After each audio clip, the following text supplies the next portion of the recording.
Hello and welcome to this week's Lunch Break Mentoring Moments, where you take away 10 minutes of your time and in return, you'll get tons and tons of value and tips that you could use instantly for your business. So welcome everybody. Thank you all so much for joining me today and thank you all so much for your questions. I'm going to get right into it today. We're going to get started with Ali. Ali says, "Hi Smita, I am a certified counselor and I'm building my brand so that eventually I can quit where I'm working and start speaking. I write a blog and now after almost 8 months of vlogging twice a week, I am running out of topics. How can I keep my blog fresh?" Hi Ali, congratulations first of all, because a lot of times when I am mentoring for branding my clients, I tell them, your content, you are your own PR with your own content on your own channels. So you're doing that. You're branding yourself by writing blog posts and telling people or showing people that you're an expert. So congratulations. That's amazing. Kudos to you. And also consistency is key and you're doing that. 8 months, twice a week. That's amazing, girl. So go for it. Now, having said that, yes, fresh blog post ideas are challenging. I'll give you a couple of tips that you could use instantly. First would be to go into Facebook groups, Facebook posts, Facebook pages, or even Quora, like Quora.com. And also forums. So these are places where you'll see people that are in your niche. So go to pages that are in your niche. You'll see people posting questions. Take those questions and translate them into blog posts. So for example, if somebody's asking a particular question, answer that question in your blog post. And what will end up happening is you can do two things. So first of all, when you do that, when people are typing those questions into Google, Google is able to very easily index your bookmark you to say, oh, here's somebody's asking this question. You're answering this directly. So you get very relevant in that search. And also what happens is when you're answering these answers, you take that link of your blog post and paste it where that question was answered or question was asked. So also you're now opening up your blog post to so many more people that are reading those questions or in that Facebook post or in that Facebook page. So you're doing multiple things at one time. You're getting awareness for your blog post and you're able to provide value by answering questions. So that's number one. Number two is something that I use all the time is Google Trends. So if you go on Google Trends and pick your topics of interest. So for example, for me, it's social media marketing or digital marketing, women entrepreneurship in general.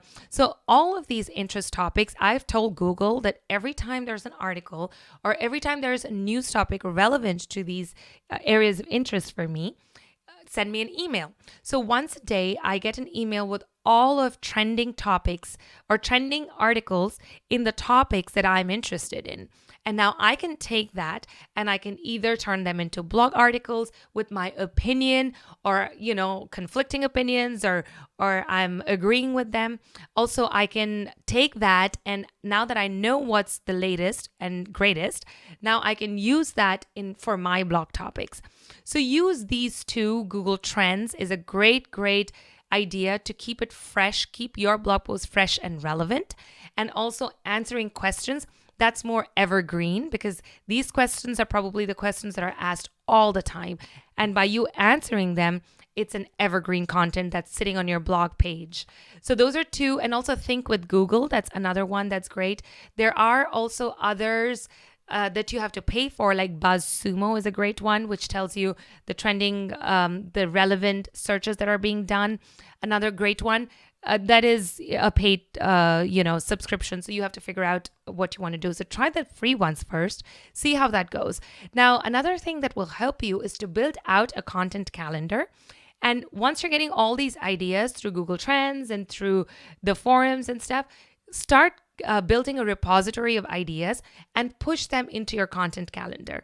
For me, I built my content calendar for about 6 months out. I don't do a year because, topics change, my interests change, business changes. So build it out 6 months in advance. It really, really helps because it's not putting you under pressure to think to say, oh, what am I going to write tomorrow? You have this repository of ideas. You have your focus ideas that you'd want to touch on for a month. And then your content calendar will lay it out so beautifully. It's amazing. So use these, Ali, and I'm sure they'll help you. Thank you so much for writing in. Our next question is from Sandy. Sandy says, I own a daycare in Spring. Hi, Sandy. And we have been open for over 5 years now. And it's time for us to use social media.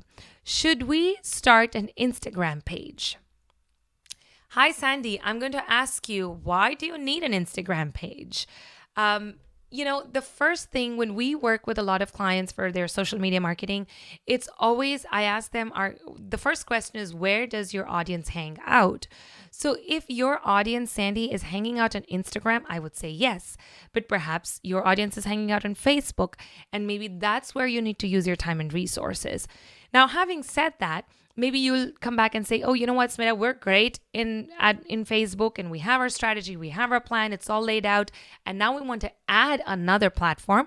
I would say go for it. So once you know where your audience is hanging out, find the platforms where they are and spend time on it.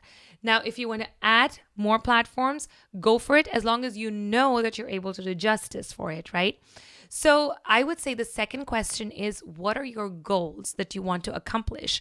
So on Instagram, is it brand awareness? Is it bringing people into the daycare? What is your goal that you're trying to accomplish on Instagram? You need to have that very clearly stated because that will rule what kind of content that you put on it. And that'll make your content creation easier too.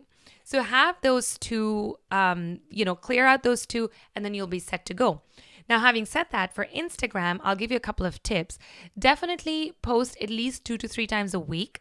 If you can do it daily, that's great. And also, daycare is a very localized business. So I would say bring in your community into your Instagram. Bring them in terms of there's probably a school and there's events happening in that school around you. There could be spring fling or Easter fun run, or there's so many things happening.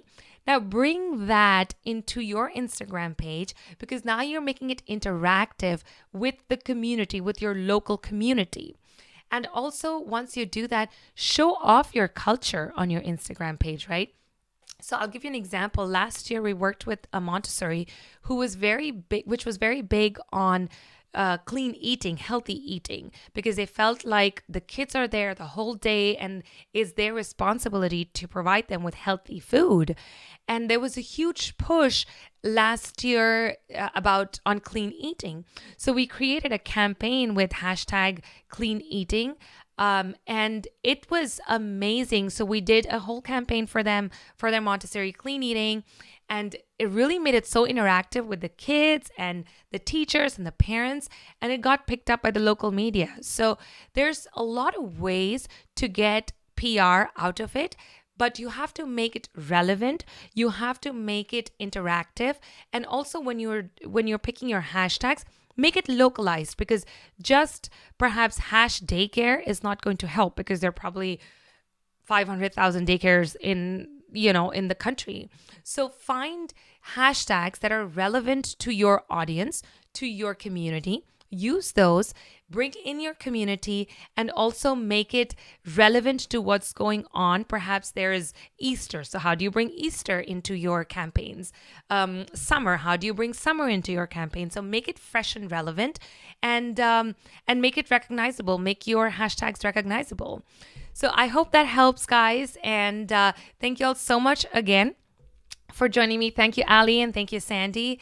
And send me your questions, guys, at Smita at womanpreneursuccess.com, or I'm at Twitter at the Smita Singh. Send me your questions and I will be sure to answer them next week. All right. I'll see you all next week. Bye.